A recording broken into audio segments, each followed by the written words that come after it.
this is your sphenoid bone, and like as I mentioned when I was doing the skull, this bone can be sort of separated out from the skull, and it's a lot easier to identify some of the features when it's by itself than when it's actually still in the skull.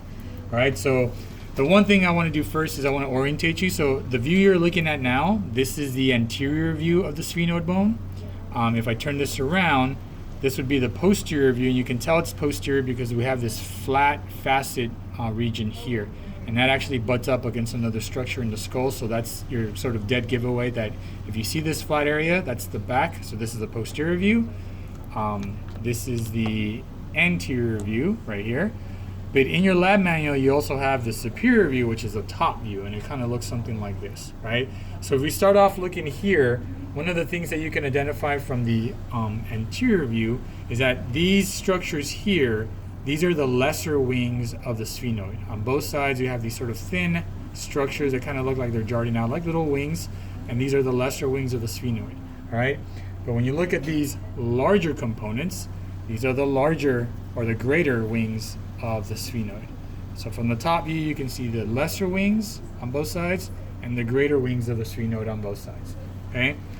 The other thing you'll be able to see, and I can kind of sort of, even though it's a top view, I'm going to angle it just a little bit, all right, is that there's a hole right here. And if I stick the stick, it goes all the way through it, and it's on both sides, okay? That opening is going to be your optic canal, okay? So optic canal is the first opening that you have here. And if I continue to sort of tilt this, okay, you'll notice now that we have some slits. This part of the slit down here, this is your inferior orbital fissure, and the slit up here is part of the superior orbital fissure. All right, so those openings are pretty prominent and are very easy to see. But then when you come down here, there's a hole. Like if you go from the inferior orbital fissure and you go down, there's going to be an opening right here. There's going to be another foramen. All right, that's foramen rotundum. And then if you go further down, there's this huge oval opening, and that's foramen ovale or ovale, depending on how you want to pronounce it. And then you have the small opening here, which is foramen spinosum. Okay, so that would be sort of from the top view or the superior view. If you look at it from the posterior view, which is this angle here, you'll still be able to identify the greater wings, which are here, and the lesser wings, which are here. Okay, but now we have this huge structure here on both sides. All right, and that process is very important. That's your pterygoid process. The P is silent, but you pronounce it pterygoid. So these are the structures of the sphenoid bone. Okay, if we move on to the ethmoid bone, which is a little bit funkier, we're gonna have to get a closer look at this guy. Okay, I will tell you right off the bat that this does not look much like what's on your lab manual. Okay, but there are some prominent structures you can identify. This sort of prominent structure up here, this is crista galli. Okay, if you look right in the middle, you see this sort of plate. All right, that's your perpendicular plate.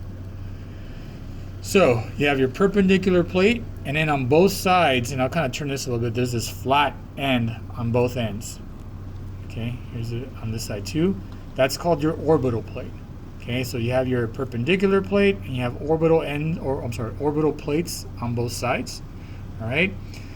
The other thing you can identify is if you look at the perpendicular plate and you go lateral on either side of this on the bottom. All right. Get a closer look. All right. This here and this here. All right. That's called your middle nasal concha. Now I don't want to throw people off. If you find the perpendicular plate, it's going to be at the bottom. But this is not inferior. This is the middle nasal concha. And if you follow that up to this part here, or this part here on either side, that's going to be your superior nasal concha. Okay? And so that's really the only structures you're going to be able to identify. Now in your lab manual, you also have the left lateral mass, which is just basically the entire structure here. And there are some other cells, but this is basically the best view you're going to get in most structures you're going to be able to identify by looking at this.